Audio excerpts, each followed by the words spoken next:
Sams, who of course we all loved in Dynasty, I'm afraid is still suffering with debilitating symptoms months after she tested positive for COVID-19 back in March. Yeah. The iconic 80s soap star says she still experiences shortness of breath, chest pains and fatigue.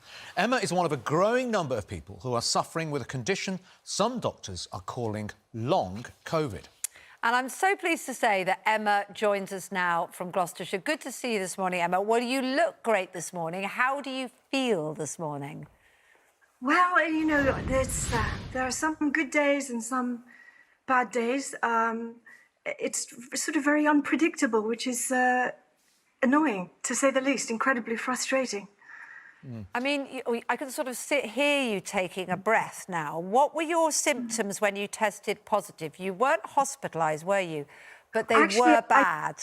I didn't test positive because in March, they didn't test you unless you were going to be admitted. So that meant that I was seen at the hospital. I had shortness of breath, chest pains, various other symptoms, but they sent me home and said, you know, come back if it gets any worse. And of course, the thing about testing for COVID is that it only shows up as positive while the virus is active. So if you were tested now, it would probably be negative, even though what you're dealing with is the long-term problems from it. So what have you found as time's gone on have been the problems? I kept thinking, you know, right, 2 weeks, they're saying it's 2 weeks, then I'm gonna feel better. And I just didn't, you know, there would be a good day and then I'd get back out in the garden and try and do some gardening and then the next day I'd be completely wiped out. I do want to stress though, obviously, I'm still one of the very lucky ones. You know, I wasn't hospitalized, I wasn't in the ITU. It's relatively speaking, you know, even with this ongoing symptoms, I haven't got little kids to look after. So I do consider myself still very lucky. It's just very frustrating that there's not much awareness out there, both in public and in the medical world, of what long COVID is. Doctors have not known about it when I have seen them, so I've tried to tell them about it. Yeah. And Emma, just to clarify, are you out of danger then, or is there a worry that things could get progressively worse at any point for you? Well, nobody knows.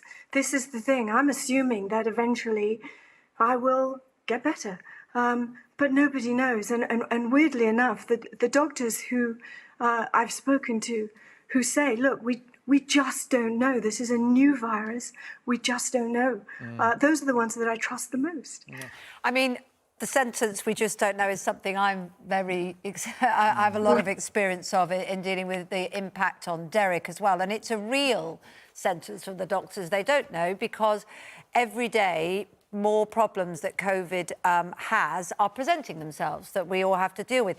Out of interest, Emma, have you had your lungs checked out and scanned? Because one of the things that doctors are finding is cases that didn't look severe enough to be hospitalised are actually presenting months down the road with scarring and things like that. Have you been offered a chance to go back and look now as your symptoms have persisted? I've had some investigations, some scans. I haven't had an MRI scan, which is the one that would show up certain lung damage and certain heart inflammation, which apparently some studies have shown that a lot of people who've suffered from COVID are left with that. So it's just a bit of a mystery. It's quite similar, it seems, to the symptoms of ME and post-viral syndrome. And that whole community of people who have been very not listened to for many years have been really supportive of those of us who have the long COVID symptoms. And the hopes are, I suppose, that once the most important patients, the ones who are critical, you know, like Derek, once those people and they're curing it and there's a vaccine, once the crisis, the pandemic is under control, that there will be research into long COVID, and that will ultimately help the people who have the other invisible, so-called invisible illnesses. Well, there's research. I mean, Dr. Hillary's here. There's research going on now, isn't there, Hillary, into that? We know about heart damage. Derek's had that as well, and other damage. Hello, and Dr. Hillary. Hello, Emma. Hi. I mean, Nice to see you. what Emma's displaying is what I suspect, and I remember you and I talking about this months ago, more and more people are going to come forward. We don't want to scare people.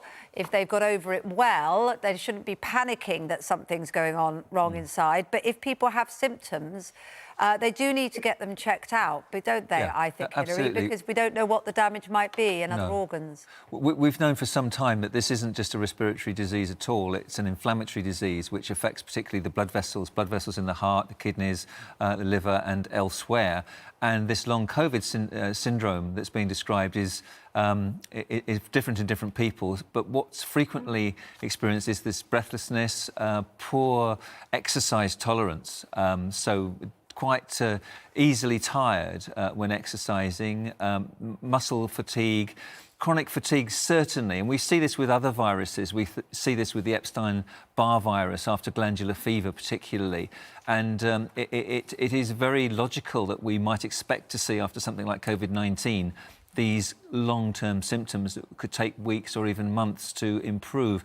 There's some evidence that cognitive function can be affected, memory, concentration can be affected as well. So it's only by collecting more data in this relatively new illness that we will find out exactly what the common symptoms are. But if you've got any concerns, then you must talk to your medical advisors for further advice. Emma, you wrote about this recently, and I thought it was a really great article, actually, when you sort of summed up, what you're going through and sort of the psychological impact that you have. I know one thing you talked about, fatigue, which really stuck with me. You described it as it's not the sleepy fatigue that a lot of us will think about, but you described it as it feels like one of those marathon runners that you see with wobbly legs and unfocused eyes, staggering towards the finish line, only to collapse on the ground moments later.